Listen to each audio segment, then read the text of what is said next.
Scots are. And it's interesting, I don't know if you've seen any of them, but people have been doing film clips with people that have gone from no to yes.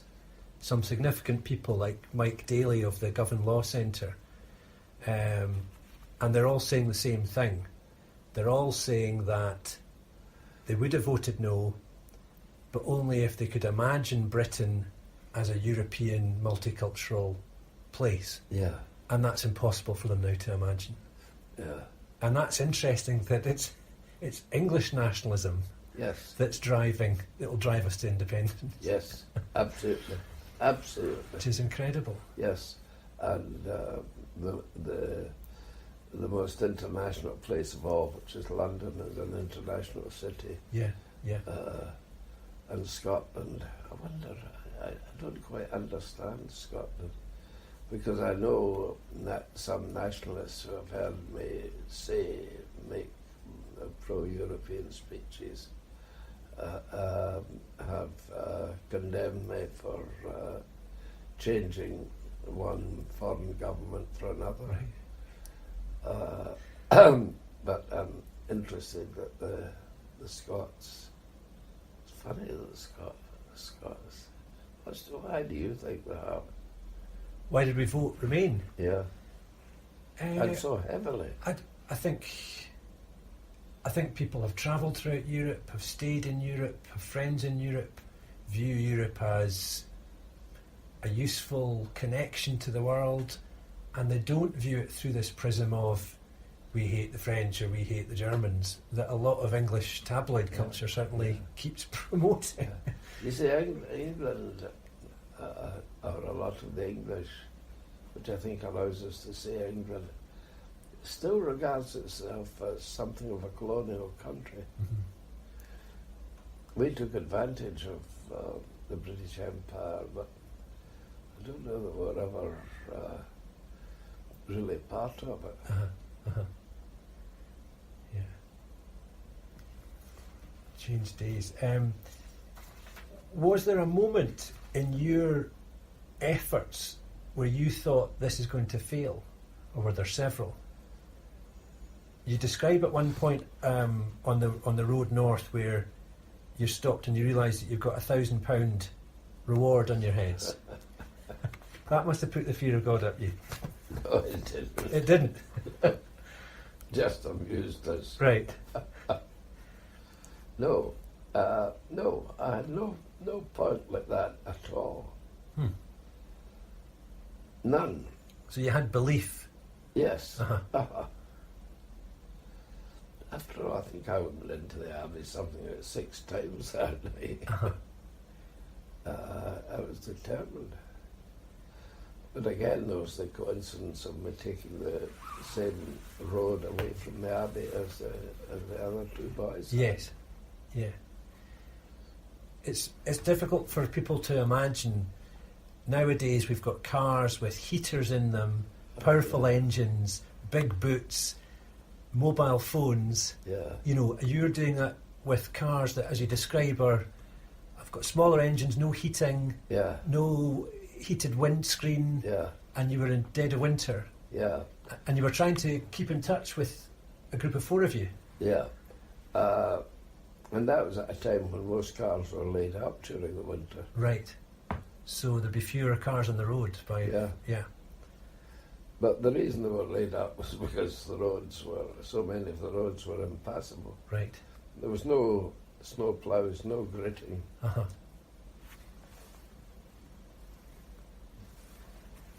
It was only the motor car that made it possible.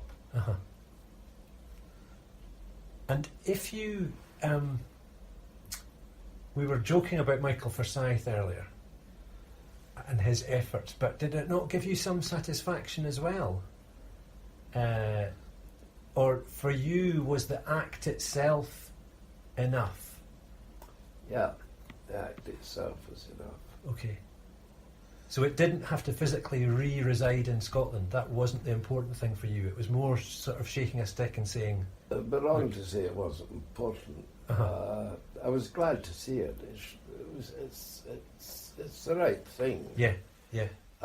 Michael Forsyth may have done it for the wrong motive for an almost comic motive. Yeah. In my memory of it is him walking alone across a border bridge with a Land Rover following him. That's right. But it's in its right place. I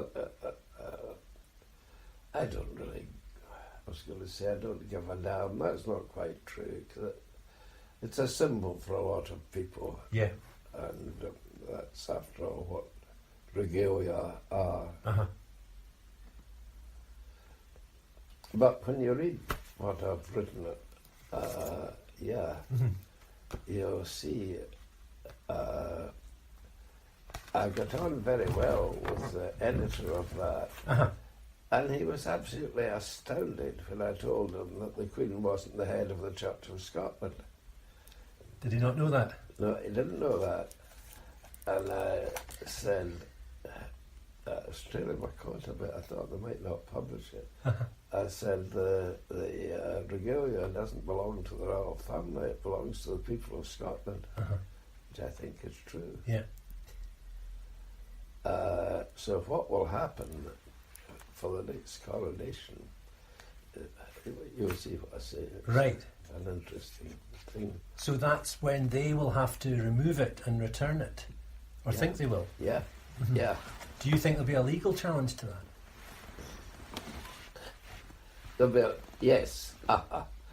If you get legal challenges for the right to park a protest outside the Parliament, somebody will challenge the right of the Crown to take it. And the judges will, because I know them, and I know the type. Yeah. They'll pusillanimously say they'll wash their hands of it, no concern of ours. But there'll be an awful lot of people who will not like the idea that this is taken for what is essentially an English ceremony. And do you think they'll have to? Eh? Do you think they'll have to take it?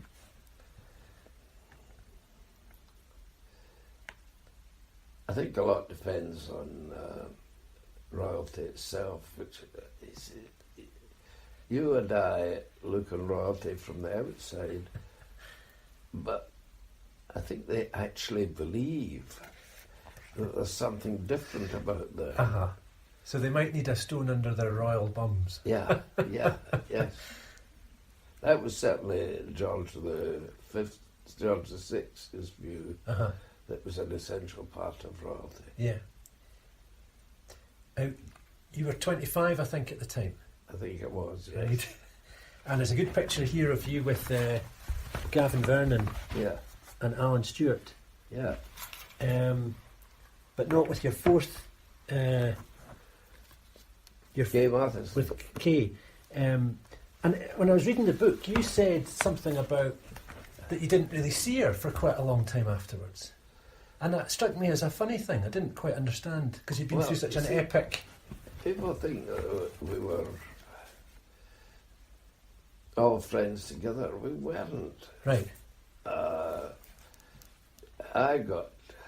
I couldn't get anyone to come with me. John McCormick suggested Kay Matheson. So I got Kay, and she agreed to come. And then Gavin Vernon. And then out of the blue came Alan Stewart. But there was probably... Sorry, on you go. There were probably as many as half a dozen, or maybe a dozen people who were asked and refused. Right.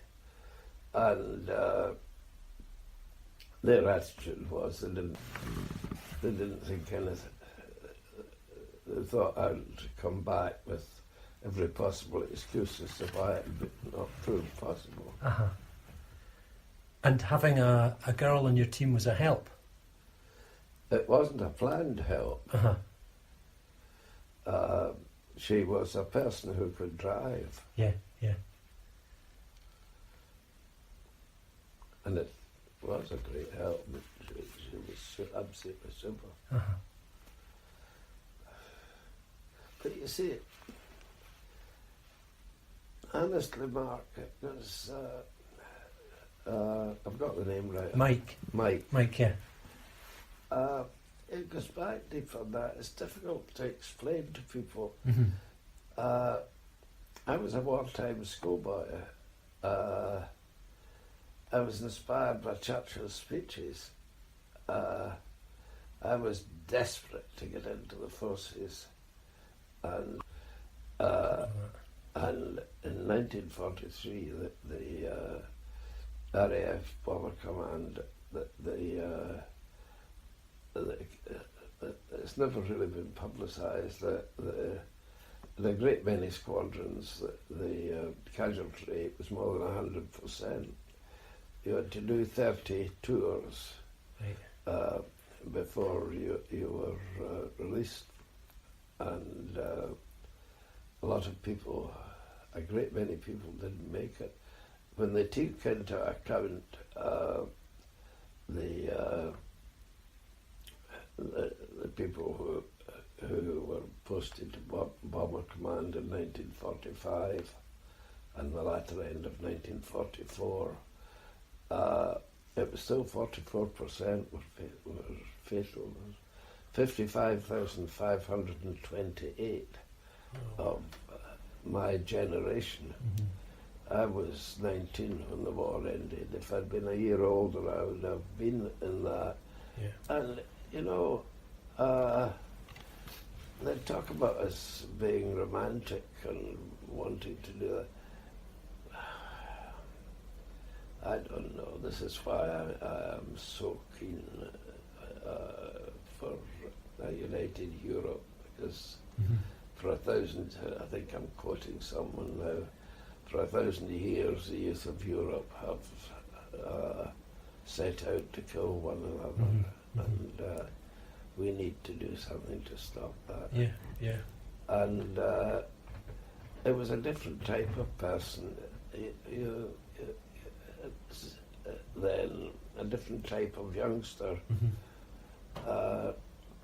So it wasn't all that difficult once I had found somebody who took me seriously, which was John McCormick. Right. Uh-huh. For me to go and do it. Uh-huh.